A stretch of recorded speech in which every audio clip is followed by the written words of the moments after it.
on, let's go, boy!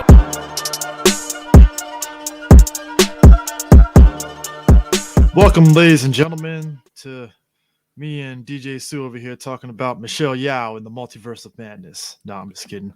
No, it's called Everything, Everywhere, All at Once. It is a movie coming out in a week from now. It is starring Michelle Yeoh. Ke Hua Kwan, who is, if you remember, he was a short round from Indiana Jones. Yeah, big surprise there. Big surprise. He had retired. Actually, it was funny. He had retired from acting for like 20 years. He hadn't been in anything since like 2001, 2002. Mhm. So he came back because this is his first movie that he filmed since he came off of his 20-year retirement, and then he did another thing on net. He did another movie on Netflix. They did, and it was pretty much like Crazy Rich Asians that kind of jump started him coming back into the fold because just the abundance of roles for Asian stars and such kind of started blowing up. So he's in this. Our boy James Hong, because of course he's in this movie. Yep. Jamie Lee Curtis and Stephanie Sue. Now, Stephanie, I believe it's pronounced. Hold on. I say Sue, but it might be something different. I know. Well, I think it's I know it starts with an H, but anyway, starring her. Which the funny thing about her, she was great for this movie, but I noticed something, and I think a lot of people noticed something about her upon watching. See, when this movie was first talked about, it was supposed to be Michelle Yeoh and Awkwafina. Ah, yes, it was. Awkwafina was supposed to be playing her role. So when I watched her character, I said, I could see Awkwafina playing this. I would say thankfully, thank God that didn't happen, to be honest. That's just me. Yeah, but of course she had scheduling conflicts in 2020 because this is a movie that was supposed to come out a year ago. It was supposed to come out in 2021. Ironically enough, one of the characters that Michelle Yeoh actually fights against, Andy Lay. Andy Lay. He, funny enough, when this movie was filming, he was also doing Paper Tigers. Yeah, he was. So this movie actually was filmed the same time as Paper Tigers, basically, and it finally got distribution through A24, and now here we are. And I'm gonna be honest with you, I saw the trailer for this movie and I did not know what to make heads or tails of this film and what it was going to be, because to be honest, the trailer, I got sci-fi vibes. Obviously, this is very much a sci-fi movie, but the trailer didn't really give you an idea of what the hell is going on. So the basic crux of this film is essentially Michelle Yeoh plays Evelyn Wang, and basically it's just to sum it all up just real quick, is essentially this is a woman who has a crisis of sorts in her life where she does not know whether if this is what she wants to do. She's running a laundromat business with her husband. They're trying to do their taxes to keep themselves from not going to jail and getting audited by the IRS. How hard is it to run a laundromat? And just in the midst of them going through their taxes, she's remembering what led to this point that she's in her life at the start of the movie when we see it. And during this whole process of this journey of her figuring things out in her life, it's really kind of all circled around her being looped into this multiverse multiverse drama and adventure.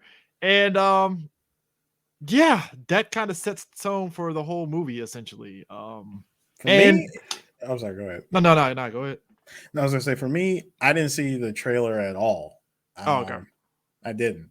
I saw the information and saw that this was, hey, Michelle Yeoh is back for another film. Awesome. I want to check it out. Let's see what it is. Mm-hmm. All I did was I read the synopsis about a week before we went to go see the movie, and I sat back and I said, sci-fi, action comedy, Michelle Yeoh. All right, movie, I'll bite. What are we doing? It's like, what are we doing here? It's like, what are we doing? So show me what you got. And no, this movie did not disappoint. I enjoyed it. I mean, for a movie that's basically kind of invoking this whole like character journey, it does some very wild concepts of the idea of traveling through a multiverse. And I'm talking like it really goes out there, from the concept of her wearing these Bluetooth earpieces that basically gives her the abilities of her different multiverse counterparts from the infinite world of the multiverse, essentially. It's like take Quantum Leap and The One and just mix those two together, where you're not necessarily jumping in time, but you're just taking the abilities of your multiverse counterpart. And the circumstances in which they do it, because again, when you do these time travel or these multiverse type these movies or TV shows or whatever, there has to be a gimmick that makes this shit work. So basically, essentially, for her to get these abilities, she has to trigger certain things or actions that gets there. Like she has to think of situations or do an action that triggers it. They take that concept to very crazy heights at one point, which I won't spoil, but it's like, what the fuck am I watching right now? I mean, the best way to sum it up, honestly, without spoiling anything, is just look at the cover. Just look at the cover of this movie. Yeah. Everything you're seeing on the cover is what you're gonna get in the movie. And I think that if you stick with because the movie's like what, 2 hours, a little over 2 hours. It's like a little over 2 hours. Yeah. So yeah, you're talking about 139 minutes. Yeah, so that's about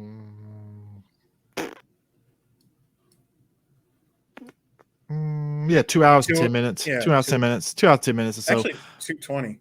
Oh, 2 hours and 20 minutes. Yeah. I would say there's definitely.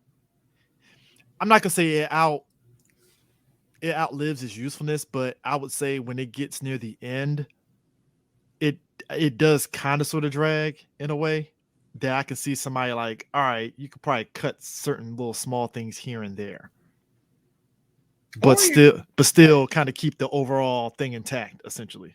Again, if you go into this movie not expecting anything, you just want to see how do we get from the beginning to the end. The timing really won't be much of an issue. At least to me, it wasn't. I just wanted to see how does it end. Okay, that's fine. Yeah, that's and fine. I wasn't disappointed. I said, okay, that's like this is the end. I got it. Yeah, I mean, and the thing of it is, this movie is just as bizarre because the director, Daniel Kwan, yeah, both Daniel Kwan, Scheinert, they did this movie called Swiss Army Man, and the concept of that movie is just as out there as this movie. So this is their wheelhouse, and it's in full effect, top to bottom. Like, look, at one point, there's a visual of a bizarro version of Ratatouille that is just crazy ridiculous, and you're laughing that they did it, and not just, oh, we did a joke, and it's a long running joke throughout the fucking movie, and I was dying on that shit.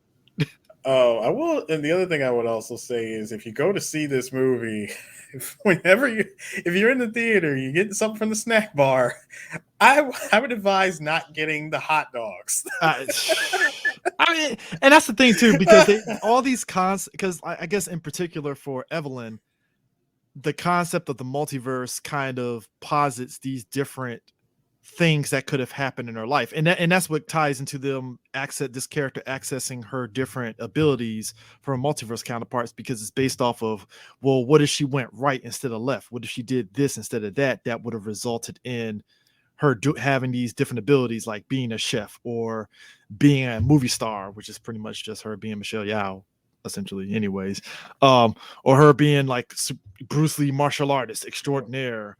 Or you mean her character from Crouching Tiger? Yeah, just any sort of variation you could think of, the movie posits, and it's just based off of different directions that her life went. And I think that's, like I said, it circles back around to her character really kind of having a crisis of sorts in her life of, is this really what I want? Like, why am I here? How did I get here? You know, and I think that also ties into the supporting cast because they work just as well, especially seeing Jamie Lee Curtis, which I was not expecting in this movie at all. Well, you did, I mean, because I did because I saw something on Instagram. There was a series of photos that came out, and it was the two of them together, and let's just say they were embracing. And I said, I said, what is this? What's going on here? I said, Jamie, are you and Michelle trying to tell us something? What? And then watching this movie, it all came together. I'm like, I get it now. Yeah. Like, God, I felt like it was such a last horse finally crosses the finish line moment for me. I was like, holy crap. How did I not put this together? Okay, good on you. Good promo.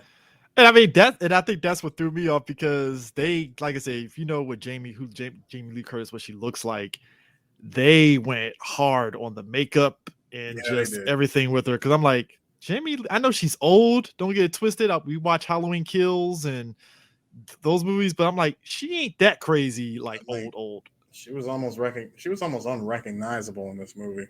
Yeah, and I mean, like I said, think Colin Farrell's Penguin in the Batman. Except we notice it's her. I mean, we know it's her the moment she starts talking, but like it's the hairstyle, throws the clothing, the clothing and the hairstyle more than anything is what goes in there. But she plays a pivotal part in this movie. You know, it's just everything about. Oh God, I'm really about to say the title of the movie. The title of the movie pretty much says it all. It's like anything that you can think of, like you said, with the poster and everything. That's the bizarre nature of this film. Period. Full stop. Like the cinematography is dope as shit. Unbelievable cinematography. And they got the characters going into different places. And it's not just a neutral spot. It's like, oh, they're in laundromat. Oh, they're at the Grand Canyon. Oh, they're running out in the streets of what could be Canada. I don't know. It might be Toronto. Who knows? But they have them in every place that you could think of, in different, just everywhere. And even with them, I think everything kind of revolves around them being in this office building too at the same time. Yeah, it's it takes a little page out of another movie that we just talked about, The Outfit, where a good portion of this movie took place in one spot. Well, except this time it was a big office building, but yeah, it is technically one spot. Just one spot. But get this. So since we mentioned the cinematography, it all makes sense. Why this movie is the way it is. I'm gonna name two music videos that the cinematographer did. Mm-hmm. DJ Snake's "Turn Down for What" and Childish Gambino's "This Is America." That makes sense. And this is what is this? Yeah, Larkin. Was it Larkin Sequel? This is Larkin's 1, 2, 3. This is Larkin's 8th feature film that he was a cinematographer for. Ooh. Well, I know he did a Cop Car. Yeah, that was 2015. But the last one he did since this movie was it Loose in 2019. I would go so far as to say that Childish Gambino video, Sweatpants, that's definitely in his wheelhouse too, because you remember that video had like 5 different versions of Childish Gambino in a restaurant. Yeah. So, yeah, he definitely has an aesthetic. He has an aesthetic. The This Is America video is just crazy. Yeah, so he clearly has a aesthetic of sorts. And also, let's also not forget that this movie, we're seeing the return of our good old boys, the Russo brothers, in their 3rd produced film.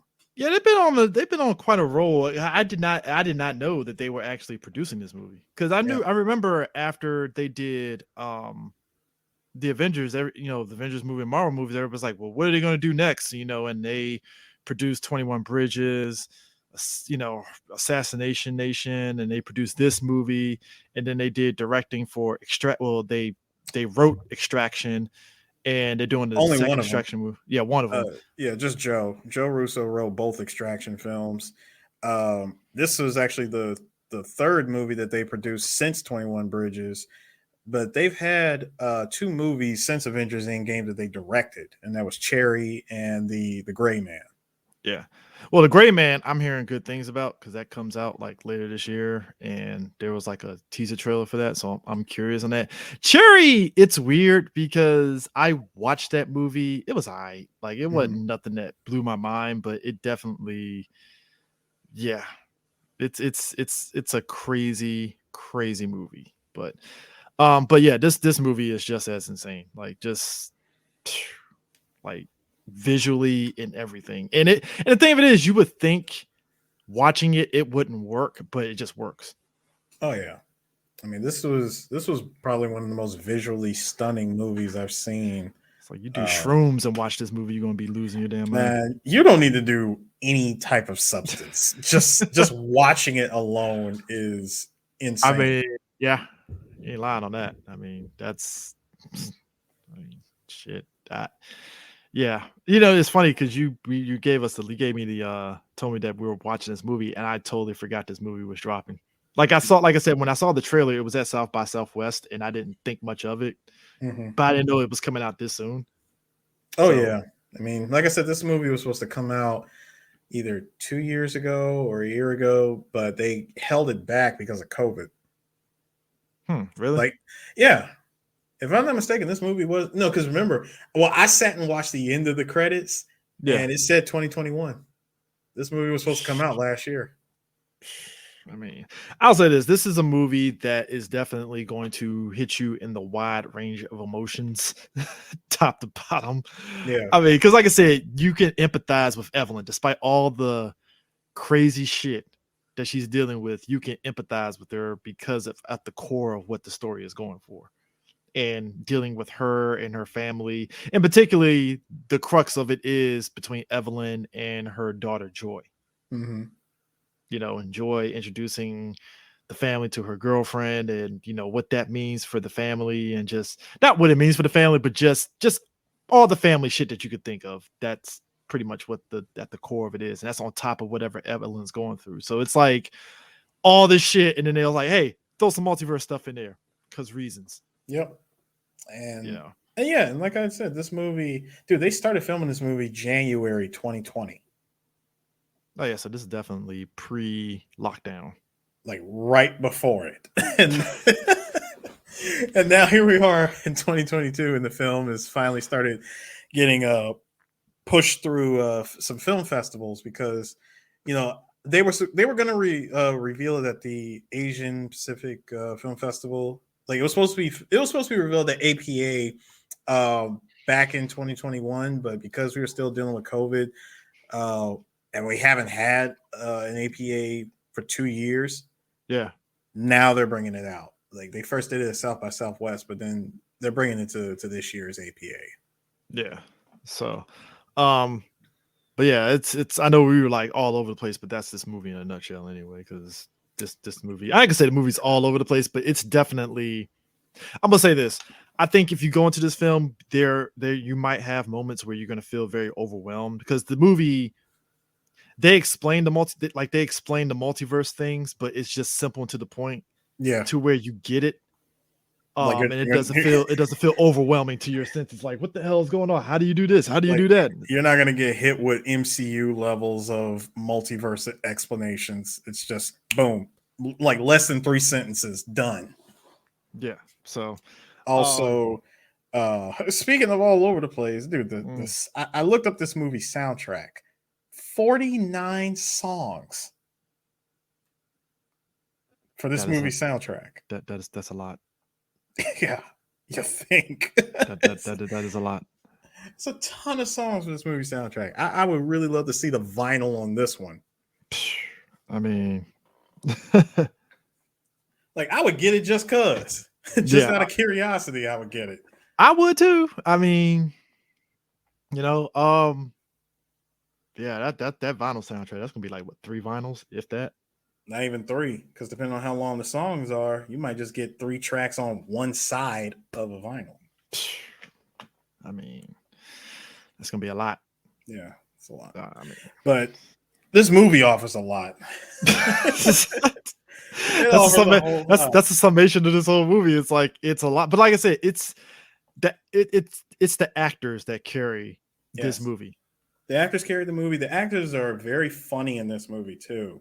Different variation, and I think that's what makes it funny with each variation of the actors. They managed to play these variants very separately.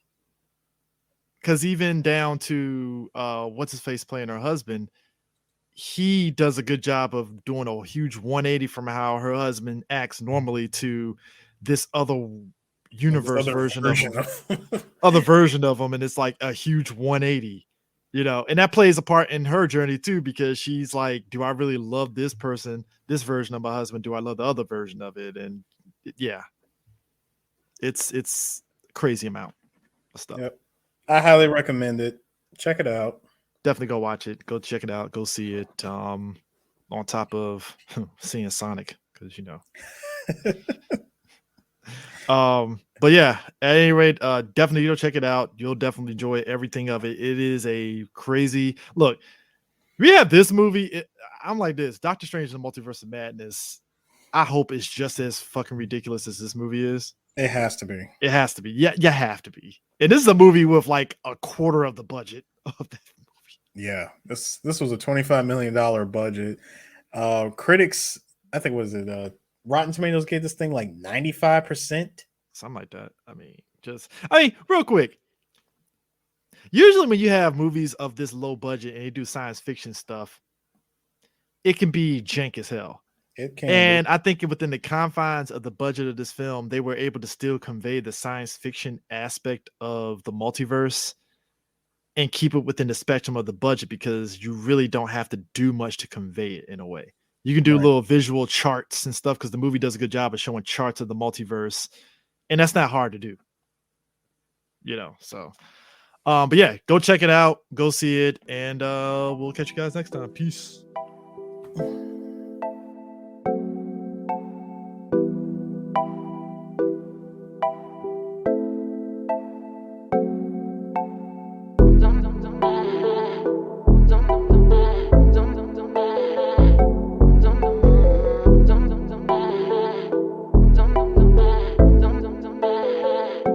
That boy is Benny Hanna.